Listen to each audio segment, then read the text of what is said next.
Hai Friends of Suzy, terima kasih udah ikut makan siang dengan Lazy Susan dan teman kita, Baskara.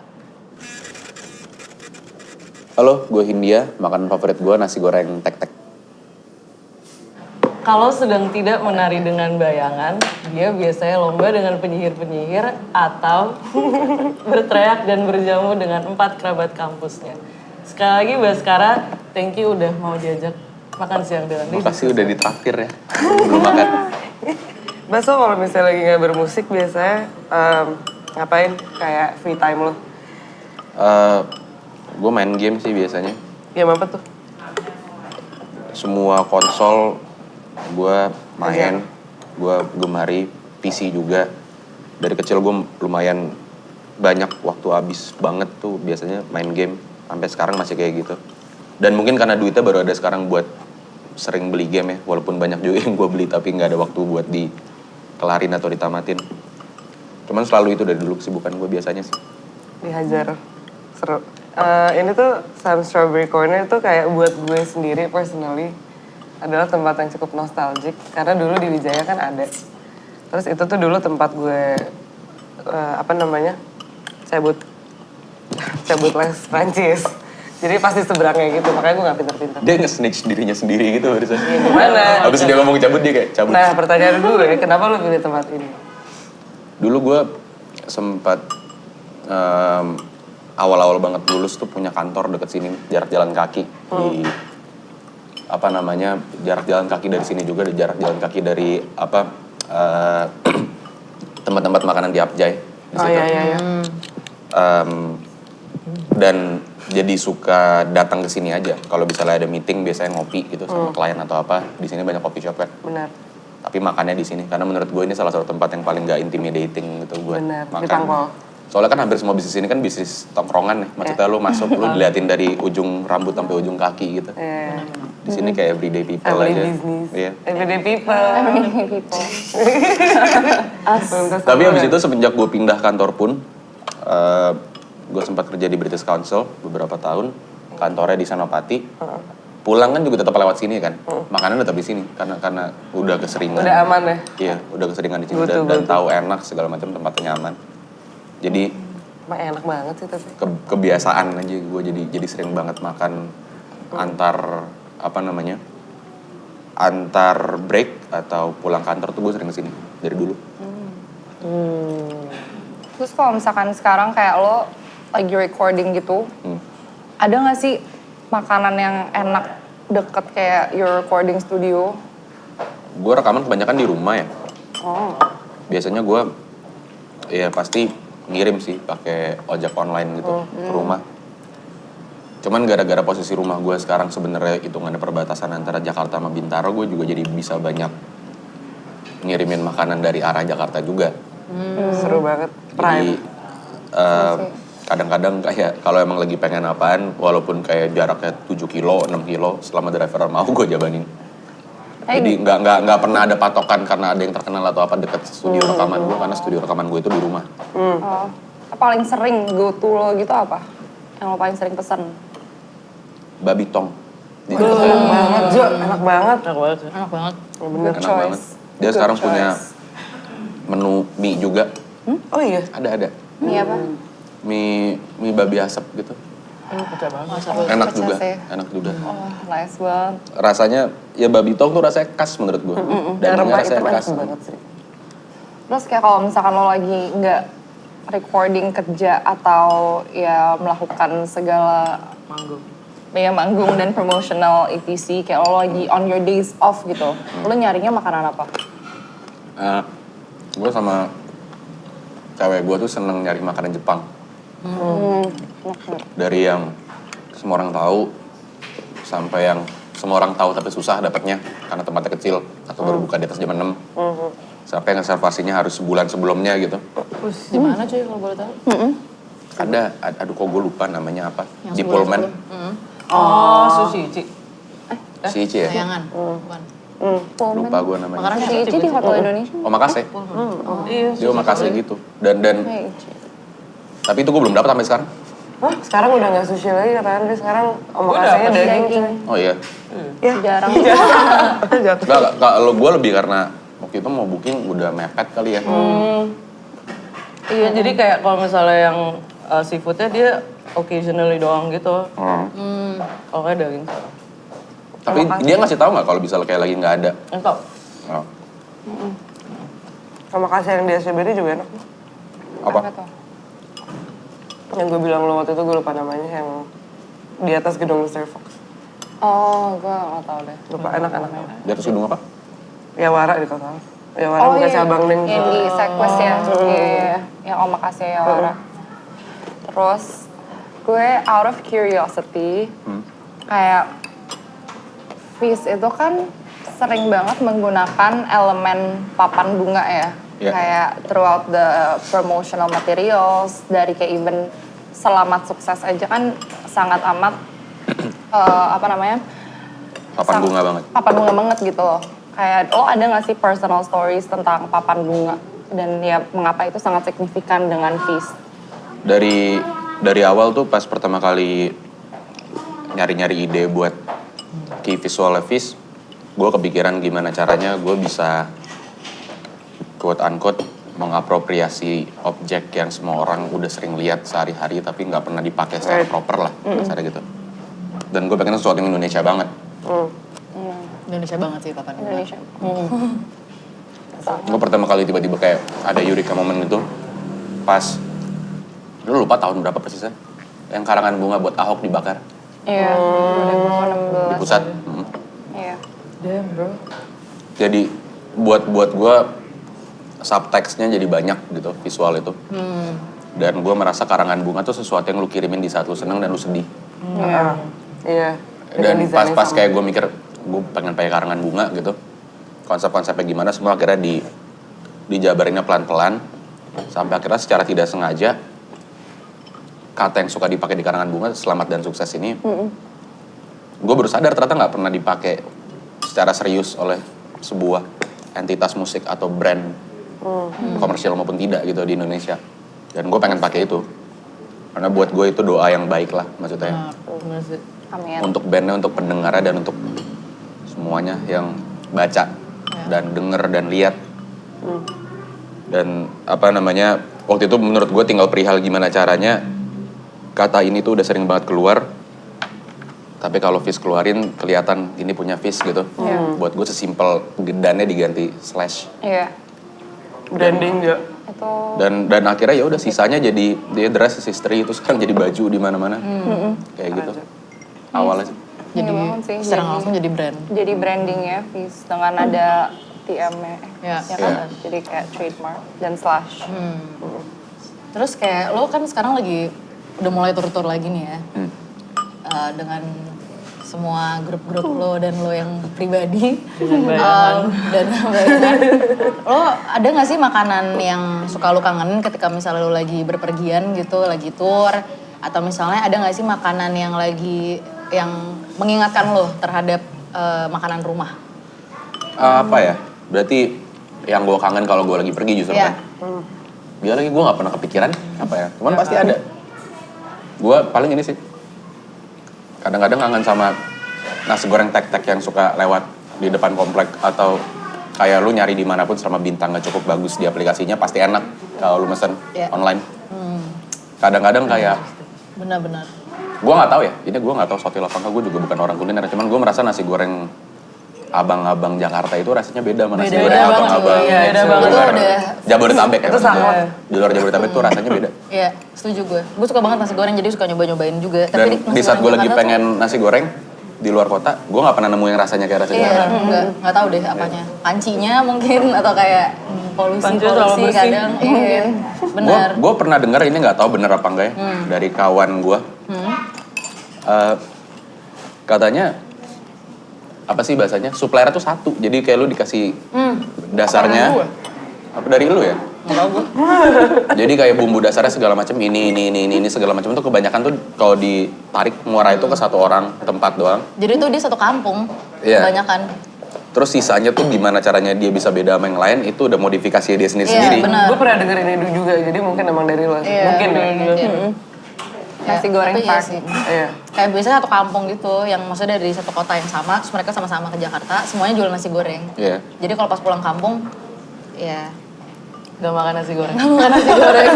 Udah dijual di Udah dulu Jakarta. kali Di ya. kampung R&D kali ya. Ini kurang apa nih tahun ini? Asli. Lebaran terakhir gimana? Apa kata orang? Terlalu asin. Wasin. Itu Wasi. menarik ya. Menarik. Industrinya tuh kuliner justru ya setiap kota. Sumpah. Kayak kalau misalkan Satu kota apa, makanannya apa. Iya. Bener. Oke, ini kita akan rapid fire, Bas. Oke. Jadi gue akan menjelaskan, enggak sih, gue bakal nyebutin 5 genre Ya. dan lo akan nyebutin stage name lo kalau lo masuk genre itu. Oke. Oke. Oke. Siap?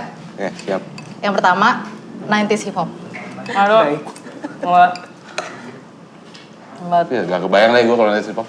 Ayo bisa. Baru satu. Ayo bisa. Baru satu. Masih ada 4 lagi loh. Nanti hip hop, bass boy. Gue udah kepikiran nih ngakak. Oke. Yang kedua, classical. Classical. Putra Dea Baskara. Biar pakai di Luffy. Wah.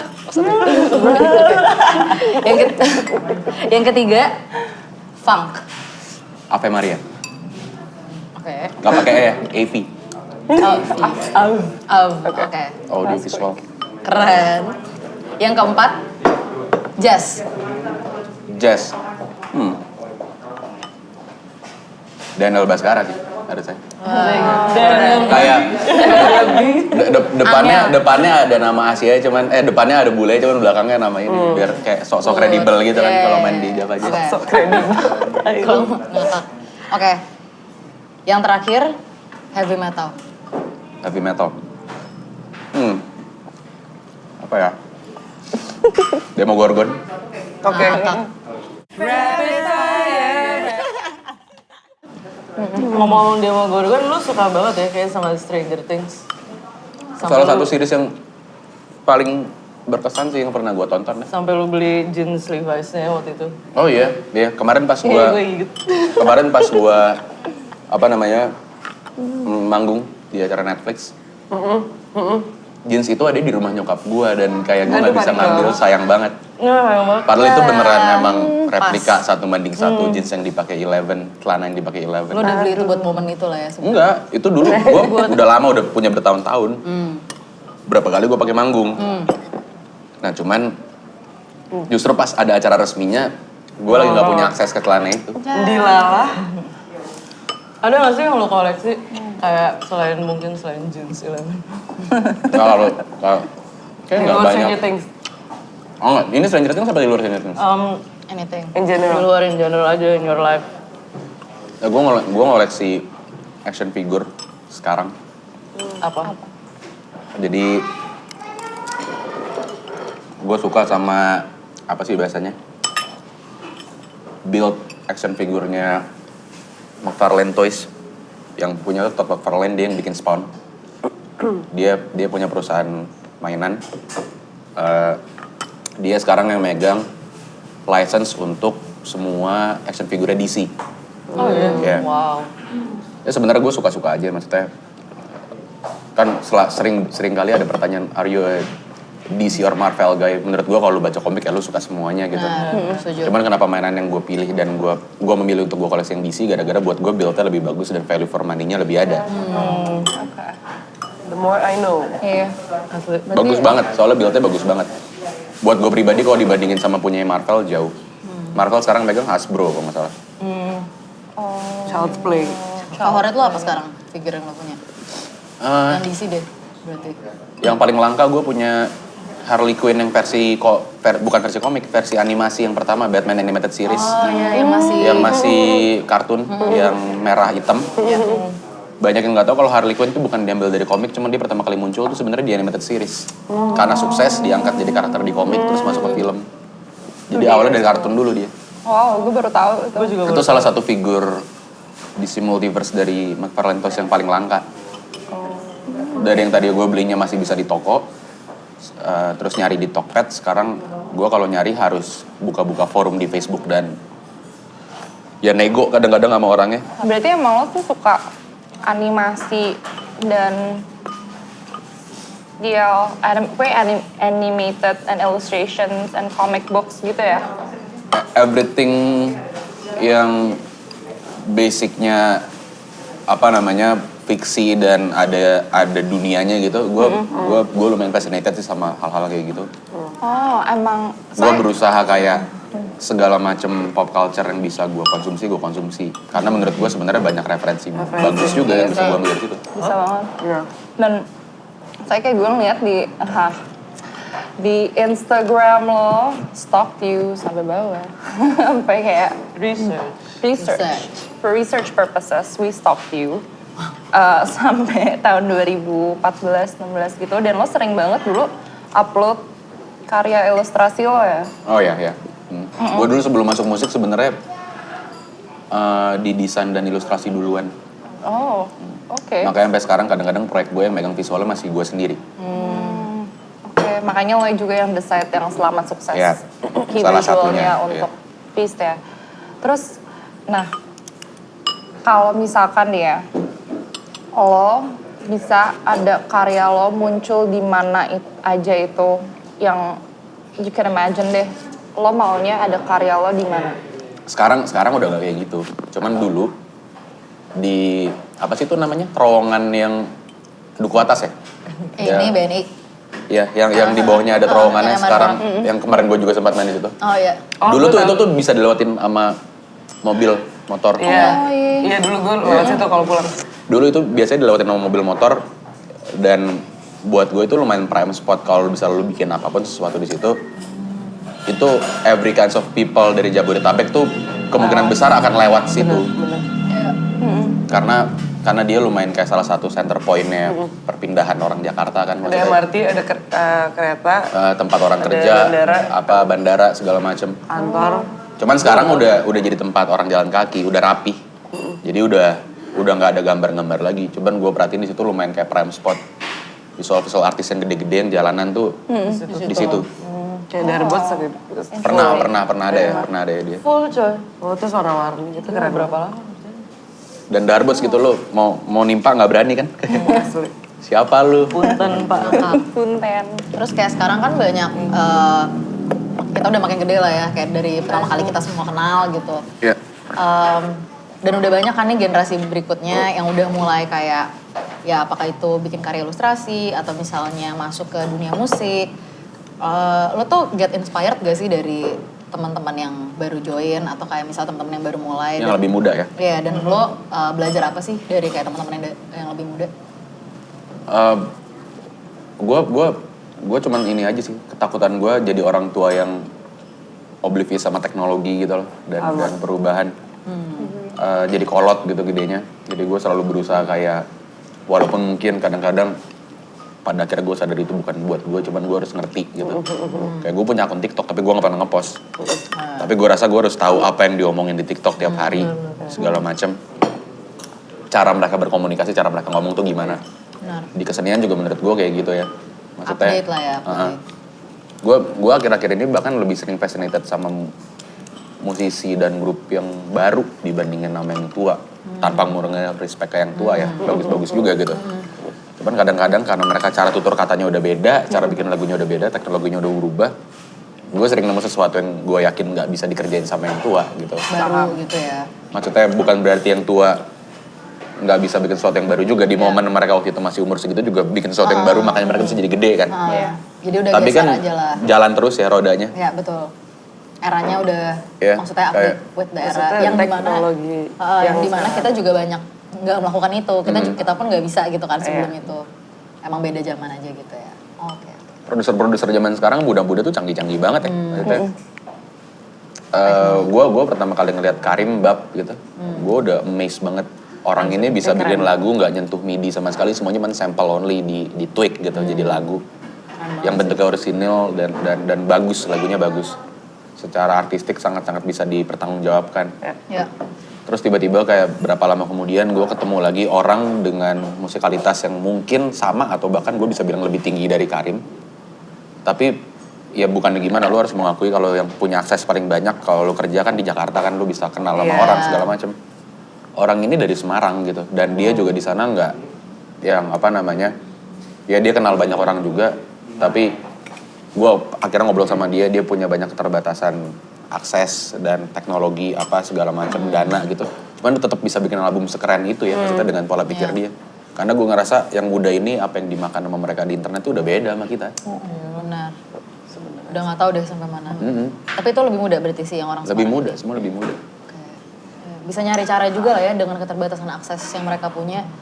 Iya itu yang Seluk-beluknya itu yang gue respect ya. Iya. Iya. Kayak mungkin aja gue daya juangnya nggak setinggi dia, kalau gue jadi dia gue udah nyerah aja gitu yang kayak susah nih, gue mau bikin ini gue nggak punya, gue nggak kenal produser yang bisa minjemin alatnya atau apa, jadi aja sama dia. Iya. Justru karena limitasinya jadi Kreatif. lebih kreatif. Kreativitas tanpa batas. Yoi. Dia adlibnya gitu-gitu ya dari tadi kayak. Gampang. Ramaikan. Komentator. Lo kan dulu jurusannya FISIP ya di UI, Fakultas fakultas.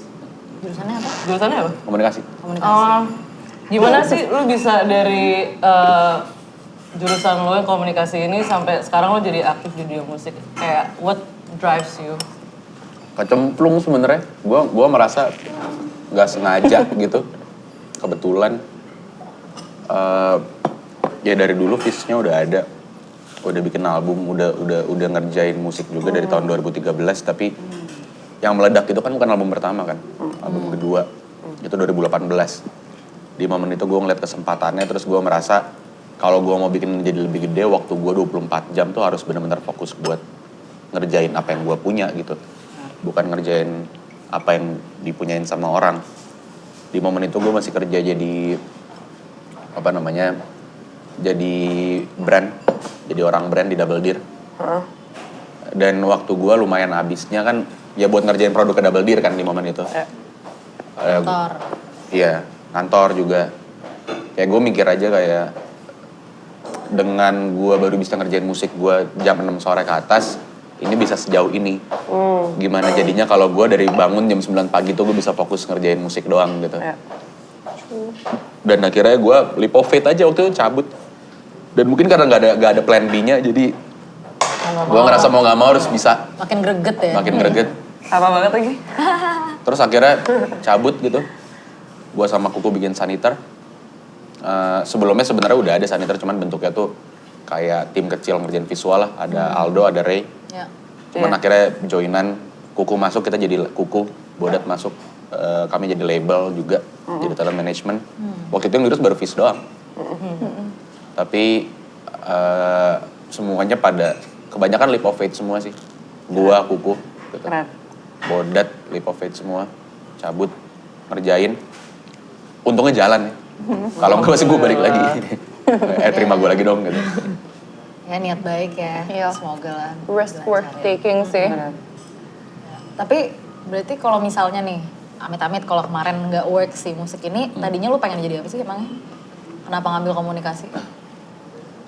Ngambil komunikasi juga kebetulan sebenarnya menurut gue kayak waktu itu gue pengennya ngambilnya FSR di ITB nggak dapet, tapi udah belajar buat tes negara. Jadi gue mikir sayang kalau nggak dipakai ilmunya nih, gue udah les apa segala macam, coba beberapa jurusan lain. Terus komunikasi UI keterima. Terus gue mikir yang kayak pas gue kulik silabusnya segala macam, sebenarnya nggak beda jauh sama seni terapan yang akan gue kerjain kalau gue masuk seni rupa dan gue nggak jadi seniman tok-tok atau artis tok-tok ya. Pasti akan kerja sama brand segala macam, agensi, nggak beda jauh gitu sama kom. Dia akhirnya gue ambil. Cuman pas gue lulus tuh, sebenarnya sebelum lulus gue udah kerja beberapa tahun di agensi kan. Ada yang gue bikin sama temen gue, agensi butik kecil yang kantor deket sini tadi gue bilang. Oke. Tahu berapa kali juga gue ikut dosen gue freelance lepasan gitu. Karena budayanya kalau di tempat gue, dosen tuh bisa narik mahasiswa sering narik mahasiswa yang dia rasa kerjanya oke buat ngerjain proyek dia di luar, karena kebanyakan dosennya praktisi juga. Nice. Jadi by the time gue lulus sebenarnya gue udah kayak 2,5-3 tahun kerja di agensi, udah pernah nyobain. Dan gue capek gitu, kayak gue gak mau lagi kerja di agensi lagi. Gue mikir kayak gue punya plan A gue pengen kerja di tempat-tempat yang kayak gini. Gue sampai list down company-nya apa aja gitu, dari tech sampai NGO. Kalau ini nggak dapet, 6 bulan gue kasih waktu. Kalau ini nggak dapet, gue mau coba musik dulu. Kalau musik gue setahun nggak meledak, gue balik ke agensi lagi. Untungnya cuman waktu itu tiba-tiba gue keterima di British Council. Terus gue kerja lumayan agak lama di situ. Di tengah-tengah gue kerja di situ, album pertamanya Fish keluar. Terus karena di British Council gue jadi kenal banyak orang musik juga kan, banyak belajar di situ. Ditarik sama Kukuh, dulu Kukuh masih di Double Deer. Ditarik sama Kukuh sama Kimo ke Double Deer. Terus dari situ bikin album kedua Fish yang bikin gue kayak, gue harus cabut kayaknya. Gue harus full time ngerjain Fish dulu waktu itu. Jadi sebenarnya sambil jalan aja lah ya. Sambil jalan. Nggak usah harus yang dari awal, harus mulai Iya. Gue takutnya kalau misalnya emang gue langsung pengennya langsung masuk musik gitu. Gue takutnya malah gara-gara nggak disokong oleh keuangan yang baik ya. Hobi gue ini dan passion gue ini, gue malah jadi terlalu ngoyo gitu. Malah jadi pressure apa yang gue kerjain di musik. Walaupun gue kerjanya jadi makin lama dan kelarnya makin lama karena gue juga kerja kantoran, cuman gue merasa musik gue itu bisa jadi gue kerjain kayak carefree, bebas, karena gue mau ngapain, walaupun dulu duitnya juga nggak segede sekarang ya, cuman setidaknya ada yang nyokong hidup gue lah gitu. Ada supportnya. Ada supportnya. Creatively lu udah jadi lebih ngerasa bisa Lebih fleksibel. Gue takut jadi pressure aja sebenarnya. Kalau lu ngerjain musik doang, kalau lu nggak dapet panggung, lu nggak dapet job, nggak makan. Indonesia masih. Iya. Kalau nextnya lu lagi excited ke depannya apa nih? Gue sekarang Yang lagi lu tunggu-tunggu? selain One Piece. Apa lo libur sebulan ya? Libur sebulan nih. What would I do without you, Oda kan? Asli. Kalau Fish sekarang tuh emang lagi fasenya manggung dan promo album yang baru rilis aja terakhir. Lomba Sira juga lagi bikin visual aja. Gara-gara albumnya juga baru setahun kan. Gue rasa kayak emang ini masih momennya dia.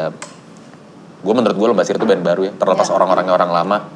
Gue gak pernah nge-treat dia tuh band lama gitu. Dia tuh band baru, umurnya baru setahun. Ini masih bayi lah. Masih inkubasi, perlu bikin banyak visual, perlu banyak manggung, segala macam. Hindia yang lagi agak break sebenarnya, makanya gak banyak panggung. Karena kebanyakan emang maksudnya bukannya ini sih, bukannya gimana, cuman gue merasa gak spesial kalau gue ada terus di panggung tiap bulan, kayak sebulan 3 kali 4 kali menurut gue jadi gak spesial gitu. Gue merasa kayak ya break aja dulu, Scarcity. ambilnya dikit-dikit yang menurut gue emang panggungnya bagus, seru, yang cukup proper sampai gue bisa nge-present Hindia tuh full set dan ada visualnya juga segala macam, sembari gue proses ngerjain album gitu. Dan mungkin semakin mendekati albumnya gue akan makin hilang lagi maksudnya. Kayak gue ngerasa perlu ada breaknya biar gue gak mau jadi musisi yang saturated banget aja gitu loh. Kayak gue ngerasa jelek kayak Indonesia tuh musisi mau gak mau harus merangkap jadi selebriti biar hidup kan dari brand. Jadi mau gak mau lu muncul terus. Sedangkan kayak di luar kita bisa selalu excited sama rilisan baru gara-gara ya lu gak ngeliat dia. Gak di luar fase tour sama ini, sama rilis gitu, sama promo. Bener sih, scarcity banget sih. Wadah. Album lo yang Menari Dengan Bayangan kan sudah menyentuh dan membantu banyak orang, termasuk mungkin teman-teman di meja ini. Mungkin. Bisa jadi. Nah, pertanyaan gue tuh kayak thought proses lo dalam membuat album itu gimana? Tanya. Itu album kayak terapi sih buat gue sebenarnya. Kayak ngomongin hal-hal yang mungkin harusnya gue omongin ke orang terdekat gue atau ke gue sendiri, cuman gue nggak pernah punya waktu atau keberanian mungkin buat ngomong itu dari awalnya, sampai akhirnya gue merasa ini udah nggak bisa ditahan lagi, harus ngomong gitu loh, harus diomongin biar lega. Cuman ternyata pas udah jadi, ternyata masalah gue tuh 11-12 sama banyak masalah orang gitu doang. Walaupun ceritanya nggak sama, cuman kayak gue bisa terbantu atau seneng atau bisa lega dengerin lagu musisi lain, dia cerita masalahnya kan. Cuman di saat gue denger masalah dia, di kepala gue tuh gue bayangin masalah gue. Dengan konteks yang kurang lebih sama gitu. Benar. Dan mungkin itu yang orang rasain pas denger albumnya. Dan gue gak pernah kayak, gue gak pernah kayak ngeplot dari awal album ini tuh harus gue nggak suka banget sebenarnya sama kayak jargon album ini dibilang kayak album healing, mental health segala macam. Itu buat gue ngeluh aja. Dari zaman dulu musisi itu udah ngomongin self love, tapi kita baru punya term yang politically correct untuk ngomong itu sekarang disebutnya mental health. Atau disebut self love gitu. Dan itu buat gue beberapa jargon yang udah saturated banget di internet ya sekarang, terutama di budaya internet Indonesia gitu loh. Buat gue kayak satu jargon, satu kata udah sampai dipakai sama brand gitu ya. Kayak jadi copywriting kayak ayo beli tiket sekarang buat healing ke Bali gitu. Itu buat gue udah saturated banget. Dan dari awal juga nggak pernah ada niatan buat jadi album yang kayak gitu. Karena sebenarnya ini kayak cuman sebuah album yang ngomong I hate myself, I love myself, and you should too doang gitu loh. Cuman tiba-tiba kesadaran dan correctness secara terminologinya muncul pas albumnya keluar. Orang jadi nganggepnya ini album tentang mental health apa segala macem. Timingnya. Iya. yang which menurut gua mungkin jadi salah satu faktornya juga kenapa album bisa segede itu sekarang. Paham. Di saat yang bersamaan ya. Tapi buat gua hal-hal yang tidak gua suka yang muncul dari album itu juga banyak gitu. Bagaimana kayak ya gua juga bukan siapa-siapa ya. Gua kalau misalnya ada yang bilang dia jadi stabil atau sembuh, gua nggak percaya sama term sembuh. Nggak ada, yang ada lebih stabil doang kan. Paham banget. Mentalnya tuh nggak bisa sembuh sebenarnya menurut gua. Cuman bisa distabilkan. Bisa dikontrol tuh. Kalau ada yang ngomong kayak gitu ya juga, ya gue nggak bisa ngelarang atau bilang lu salah gitu, karena gue juga bukan siapa, gue juga bukan psikolog gitu. Pengalaman orang beda-beda kan. Cuman ada benernya juga pas orang ngomong kayak gitu, gue dalam hati ngomong kayak lu kalau mau sembuh jangan denger lagu, lu kalau mau sembuh ke psikolog. Ini tidak didesain untuk itu. Iya. Benar. Ini buat kalau lagi pengen nangis di kamar aja, tapi besoknya jangan lupa ke psikolog cuy. Evaluasi. Cuman banyak masalahnya yang kayak gitu di internet tuh banyak. Iya. Tapi nggak bisa gue sanggah juga karena lagi-lagi gue juga bukan psikolog untuk bisa ngomong kayak ini salah. Iya. Jadi kayak what it became-nya gitu ya, kalau kayak kok gitu. Iya, dan di luar itu album ini emang kalau secara tutur kata emang didesain jadi kayak teman ngobrol. Jadi kayak gue denger albumnya Kunto gitu, gue kayak ngerasa diceramain sama kakak kan, in a good way ya. Kayak gue denger pas udah jadi dan gue mencoba mendesain album gue biar seperti apa rasanya didengarnya gitu. Emang gue desain buat jadi teman ngobrol, bukan kayak wejangan, bukan kayak nasihat gitu loh. Bukan sesuatu yang kayak gue lebih tahu atau apa gitu. Makanya mungkin jadi accessible ya. Terasa authenticity-nya sih, authenticity of your voice mungkin Ada rawness-nya juga. Relatable banget. Last question. Kalau misalnya lo bisa merubah satu budaya di Indonesia, apapun, if you have the money, the power, the access, what would you change? Kayak misalnya kalau gue budaya untuk mengganti tempat sampah semua harus warna hitam atau kayak warna Goodbye Green-nya Disney gitu. Kenapa lu liatin gue? Kayak sebuah standarisasi atau budaya yang kayak pengen lu ganti aja kan? Ini harus budaya beneran budaya. Kayak Bisa budaya, bisa dan habit. bisa seru, bisa serius terserah lo kayak. You can change anything. Instant change. Ini mungkin lebih internet culture ya, yang lokal gitu. Gue kadang-kadang merasa orang termasuk gue ya, jauh lebih pengen ngomong dibandingin dengerin. Dalam arti, lu selalu merasa pengen memberikan pendapat atau your two cents on everything gitu. Menurut gue harusnya nggak apa-apa untuk bilang kalau gue nggak punya opini tentang hal ini. Gue nggak cukup ngerti hal ini, makanya gue nggak perlu punya opini tentang hal ini gitu. Buat gue nggak apa-apa buat jadi nggak tahu men. Maksudnya nggak semua hal harus dikomentarin gitu. Di saat kayak gue ngeliat dokter ngomongin kuliner, berantem nasi padang kemarin, atau kayak apa ngomongin apa. Dan kayak kesannya semuanya di saat lu punya followers yang udah ribuan tuh kayak lu harus punya opini tentang itu. Buat gue ya nggak sehat aja. Maksudnya Jadi buat gue sebenarnya nggak apa-apa untuk nggak punya opini buat semua hal gitu. Ya. Maksudnya nggak cuma di internet tapi juga di media, di politik segala macam. It's okay, it's totally okay gitu. Kalau ada hal yang juga lu belum make up your mind ini salah apa benar, ya Mendingan diam dulu. mending lo diem dulu. Dan kalau ditanya jangan, dan kalau misalnya ada pertanyaan dari orang, menurut gue nggak perlu ada pressure buat lo harus punya jawabannya langsung. Benar. Sumpah. Buat gue nggak apa-apa lu nggak punya opini untuk semua hal. Dan buat gue harusnya lu nggak perlu dan nggak pernah perlu ngejelasin apapun yang lu lakukan gitu. Buat gue itu privilege paling gede Itu yang iya, harusnya amin. semua orang punya. Cuman kesannya ya di terutama di sini gitu, maksudnya di lingkungan kita. Ya. Gue nggak tahu ya, kadang-kadang kayak gue merasa internet culture-nya kota-kota besar di Indonesia tuh sekarang kayak kadang-kadang lebih woke dari woke di Eropa gitu loh. Kadang-kadang buat gue udah nyebrengnya, udah terlalu nyebreng gitu. Kayak kadang-kadang di sini napas udah salah menurut gue. Iya, benar.